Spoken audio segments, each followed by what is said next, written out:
नमस्कार जय Jagannath Shrihari live tech channel को आपन को स्वागत।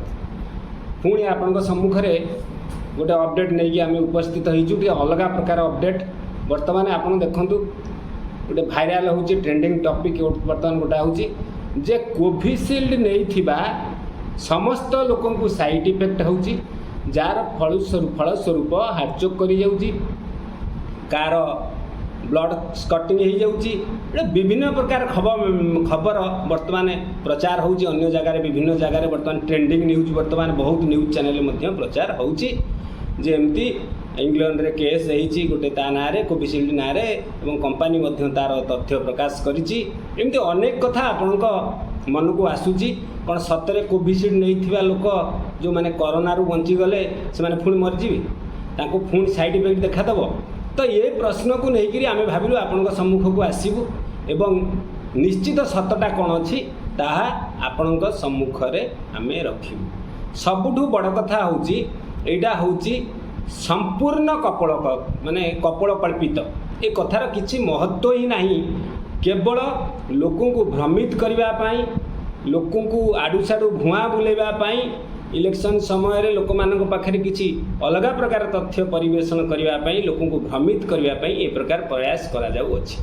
आपण मैंने बिल्कुल ए प्रसंग में पढ़ु ना मुंडे कौन चिंता करूँ ना कहीं ना आपण देखु आपण जेकोसी रोग जहाँ भी औषध खाऊँच तार किसी ना कि साइड इफेक्ट अच्छी। आप निजे अनुभव करूँ मुझे कहूँ पड़ोनी आप जहाँ भी खाऊँच मेडिसिन खाऊँच एलोपैथिक मेडिसिन तार किसी ना कि साइड इफेक्ट अच्छी।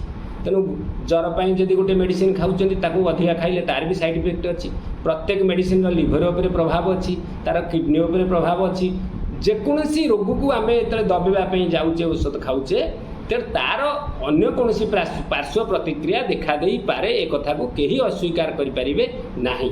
तेणु कोरोना महामारी जितेबाला एड़े बड़ महामारी आसी तेणु ताकू जितेबाला प्रतिहत कर रिसर्च करके डॉक्टर मान बाहर कले तेणु तार मध्य सामान्य साइड इफेक्ट थाई पारे बा थिला सेटा पुणी खूब कम दिन 2 मास 3 मास पर्यंत किंतु एबे 3 वर्ष पूरी गलानी कार किछि हबार नाही। किंतु एबे काहेकि ताकू ट्रेंडिंग करा जाउची एटा पूरा हाईलाइट करा जाउची टॉपिक की आपण निजे अनुभव करि पारथबे एना आमे से प्रसंग को आ अधिका जिबाकू चाहू नाहू। किंतु डॉक्टर कोन कहउचंती तांको मुहरु आपण सुनि दियंतु। मो कहबा अपेक्षा आपण निश्चित बुझी परिबे जे सत कोन एवं प्रकृत आधे साइड इफेक्टर प्रभाव केते तापर मु आपन को कहिदेबी। वर्तमान डॉक्टर कोन कहउचंती महाशय आपण तांकू टिके सुनि दियंतु संपूर्ण तापर मु आपन को कहिबी।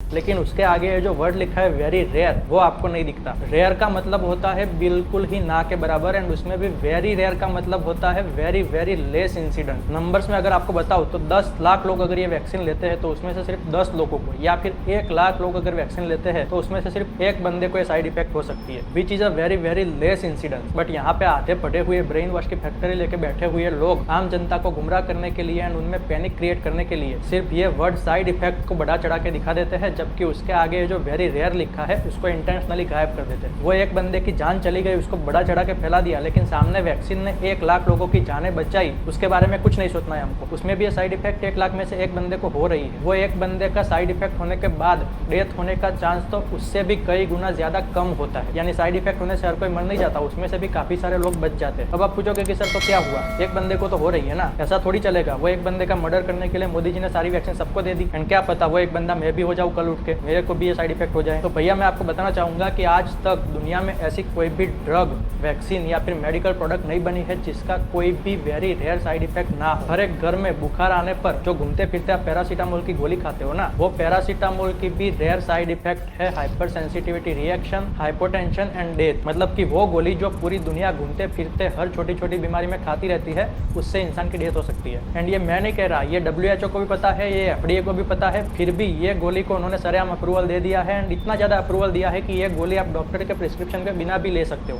सीधा मेडिकल के शॉप पे जाओगे, पैरासीटामोल की गोली मांगोगे, आपको दे देगा कोई भी बंदा। तो क्या WHO एंड FDA पागल है? क्यों उन्होंने इसको बैन नहीं कर दिया? क्यों आपने वो गोली को खाना बंद नहीं कर दिया? या फिर क्या आप ये पता चलने के बाद उसको खाना बंद कर दोगे? एंड इनफैक्ट ये तो पैरासीटामोल की बात है जो one of the safest drug है, इसीलिए हर जगह पे डॉक्टर के प्रिस्क्रिप्शन के बिना भी मिल जाती है। बाकी आप अगर हर एक ड्रग जो आपका डॉक्टर आपको लिखता है एंड जो आप लेते हो उसकी तो बहुत ही ज्यादा कॉमन साइड इफेक्ट्स आती है जो इवन 100 में से एक बंदे को या 1000 में से भी एक बंदे को आती जाती रहती है, फिर भी हम हॉस्पिटल में ऐसी हंड्रेड्स ऑफ दवाइयाँ लिखते हैं एंड पेशेंट्स को देते हैं। क्यों? क्योंकि भैया उसका बेनिफिट कई गुना ज़्यादा होता है कंपेयर टू ये रेयर साइड इफेक्ट जो वैसे भी हर एक ड्रग के साथ होने ही होने वाली है। यही कोविशील्ड वैक्सीन की वजह से भैया कोविड के टाइम पे करोड़ों लोगों की जानें बची है। सामने छोटी मोटी साइड इफेक्ट्स आती है तो उसका मतलब ये हरगिज नहीं होता है कि भैया वैक्सीन मत लगाओ या तो वैक्सीन लगा के हमने गलत काम कर दिया। डॉक्टर गगनदीप कांग जो डायरेक्टर है global health at Melinda and Bill Gates foundation कहते हैं कि इसका रिस्क रेयर तो है ही है, बट ये जो रिस्क है वो भी वैक्सीन लगाने के कुछ वीक के अंदर ही होता है। 1-2 महीने के बाद इसका रिस्क बिल्कुल जीरो हो जाता है। इंडियंस ने ये वैक्सीन लगा के ऑलरेडी 2 से 3 साल निकाल लिए हैं, तो अब इंडियन पॉपुलेशन को पैनिक होने की बिल्कुल भी जरूरत नहीं है। पिछले कुछ टाइम से मैं देख रहा हूँ सोशल मीडिया पे ये भी हाइप बन रहा है कि वैक्सीन लगाने की वजह से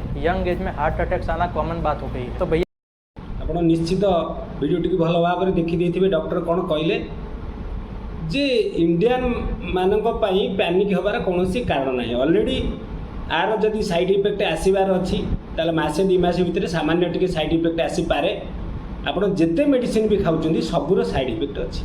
ତେଣୁ ତାମାନେ ଆମକୁ ଗୋଟେ ବହୁତ ବଡ଼ ଭୟଙ୍କର ରୋଗ ହେଇଛି, ଆମେ ମେଡ଼ିସିନ୍ ଖାଇଲେ ସାଇଡ଼୍ ଇଫେକ୍ଟ ହେବ, ସେଥିପାଇଁ ମରିଯିବା ପଛେ ସେ ରୋଗରେ କିନ୍ତୁ ସାଇଡ଼୍ ଇଫେକ୍ଟ ହେବ ବୋଲି ମେଡ଼ିସିନ୍ ଖାଇବେନି। ଏଇଟା କ'ଣ ଠିକ୍? ତେଣୁ ଆମେ ଯେତେ ମେଡ଼ିସିନ୍ ଖାଉଛେ ତା'ର ସାଇଡ଼୍ ଇଫେକ୍ଟ ଅଛି। ଆର ବି ସାଇଡ଼୍ ଇଫେକ୍ଟ ଥିଲା। ଇଣ୍ଡିଆନ୍ ମାନଙ୍କ ପାଇଁ ଏବେ କିଛି ନାହିଁ, କାହିଁକିନା ମାସେ 2 ମାସ ହେଉଛି ତା'ର ଭ୍ୟାଲିଡ଼ିଟି। ସେଥିରେ ଲେଖା ହେଇଛି WHO FDA ଏମାନେ ସବୁ ପରମିସନ୍, ଏମାନେ କ'ଣ ମୂର୍ଖ ସବୁ ପରମିସନ୍ ତାକୁ ଦେଇଛନ୍ତି, ଯେଉଁଟାକି ଆପଣଙ୍କର ଭେରି ରେୟାର। ବୁଝିପାରିଲେ? ଆଦେହରେ ଲେଖା ହେଇଛି ଯେ ଆପଣଙ୍କର ଯେଉଁ ସାଇଡ଼୍ ଇଫେକ୍ଟ ଭେରି ରେୟାର। ତା'ମାନେ କ'ଣ ନା 10 ଲକ୍ଷ ଲୋକଙ୍କର ଯଦି ନିଆଯାଏ 10 ଜଣଙ୍କ ଉପରେ ହୁଏତ ପଡ଼ିବେ, ଲକ୍ଷରେ ଜଣଙ୍କ ଉପରେ ଇଫେକ୍ଟ ପଡ଼ିପାରେ, ନ ପଡ଼ିପାରେ, ଭଲ ବି ହେଇଯାଇପାରେ। ତେଣୁ ଏତେ ବଡ଼ ସାକ୍ରିଫାଇସ୍ ଯେତେବେଳେ କରାଯାଉଛି, ଗୋଟେ ଲୋକ ଯାଉ ପଛେ 10 ଲକ୍ଷ ଲୋକ ବଞ୍ଚିଯିବେ, ଲକ୍ଷ ଲୋକ ବଞ୍ଚିଯିବେ। କରୋନା ଯେଉଁ ପରିସ୍ଥିତି ଆସିଥିଲା କେତେ ଲୋକ ମରିଯାଇଥାନ୍ତେ, କେତେ ଲୋକଙ୍କର ଅସୁବିଧା ହେଇଥାନ୍ତା। ତେଣୁ ତାକୁ ଦୃଷ୍ଟିରେ ରଖିକିରି ଗଭର୍ଣ୍ଣମେଣ୍ଟ ଯେଉଁ ପରମିସନ୍, ଏଇଟା ବହୁତ ଭଲ କଥା। ତେଣୁ ୟା ଦେହରେ ଆପଣମାନେ କେହି ପ୍ୟାନିକ୍ ହୁଅନ୍ତୁନି। ବର୍ତ୍ତମାନ କୌଣସି ଅସୁବିଧା ନାହିଁ, କେହି ଗୋଟିଏ ଲୋକ ବି ଏ ଯେଉଁ ଭ୍ୟାକ୍ସିନ୍ ପାଇଁ ମରିବେ ନାହିଁ, କାହାର କିଛି ଅସୁବିଧା ହେବ ନାହିଁ ବୋଲିକିରି ଆପଣଙ୍କର ଡକ୍ଟର ସାହେବ କହିଲେ। ଏବଂ ଆପଣଙ୍କର ଯିଏ doctor Gagandeep Kang director of golden global health and Melinda Gates ଫାଉଣ୍ଡେସନର ଡାଇରେକ୍ଟର ଅଛନ୍ତି, ସେ ମଧ୍ୟ କ୍ଲିଅର କରି କହିଛନ୍ତି ଯେ ରେୟାର ଉପରେ ଆଦେହରେ କୌଣସି ଅସୁବିଧା ନାହିଁ ଇଣ୍ଡିଆନ୍ ମାନଙ୍କ ପାଇଁ। ଯାହା ଯିବା କଥା ମାସେ 2 ମାସ ଭିତରେ ଯାହାର ଦେହ ଖରାପ ହେବା କଥା ହେଲେ ଯେ ଏବେ କିଛି ନାହିଁ, ଗୋଟେ ପ୍ୟାନିକ୍ କରାଯାଉଛି। ଯେମିତି ଆପଣଙ୍କର ଆଗରୁ ଆପଣ ଜାଣିଥିବେ LICର ଯେତେବେଳେ ଆଦାନୀ ଗ୍ରୁପ୍ର ଗୋଟେ ହାଇଲାଇଟ୍ କରିକି ଗୋଟେ ମାନେ ଫରେନ୍ରୁ ଗୋଟେ ମେସେଜ୍ ଆସିଲା, ହିଡେନବର୍ଗ କମ୍ପାନୀ ଗୋଟେ କହିଲା ଯେ LICରେ ଆଦାନୀ ଗ୍ରୁପ୍ ସବୁ ପଇସା, ଆଦାନୀ ଗ୍ରୁପ୍ ଡାଉନଫଲ୍ ହେଇଗଲା, LIC ପଇସା ସବୁ ସେଥିରେ ଲାଗିଛି, LIC ବୁଡ଼ିଯିବ ଇତ୍ୟାଦି ଇତ୍ୟାଦି ଆପଣଙ୍କୁ ମିଛରେ ଗୋଟେ ପ୍ୟାନିକ୍ କରିଦିଆଗଲା। ଇଏ ଠିକ୍ ସେଇଭଳିଆ ଗୋଟେ କପୋଳ କଳ୍ପିତ, କୌଣସି ୟା ଦେହରେ ସତ୍ୟତା ନାହିଁ ବା ଲୋକମାନଙ୍କର କୌଣସି ଅସୁବିଧା ହେବ ନାହିଁ। ସମସ୍ତେ ସୁରକ୍ଷିତ ଅଛନ୍ତି, କରୋନା ମୁକ୍ତି ହେଇଯାଇଛି, ସବୁଠୁ ବଡ଼ କଥା। ତେଣୁ ଆପଣମାନେ କୌଣସି ଅଧୈର୍ଯ୍ୟ ହୁଅନ୍ତୁ ନାହିଁ, ସବୁଠୁ ପଜିଟିଭ୍, ଭଲ ରୁହନ୍ତୁ, ସୁରକ୍ଷିତ ରୁହନ୍ତୁ, ସୁସ୍ଥରେ ରୁହନ୍ତୁ, ପ୍ୟାନିକ୍ ହୁଅନ୍ତୁ ନାହିଁ।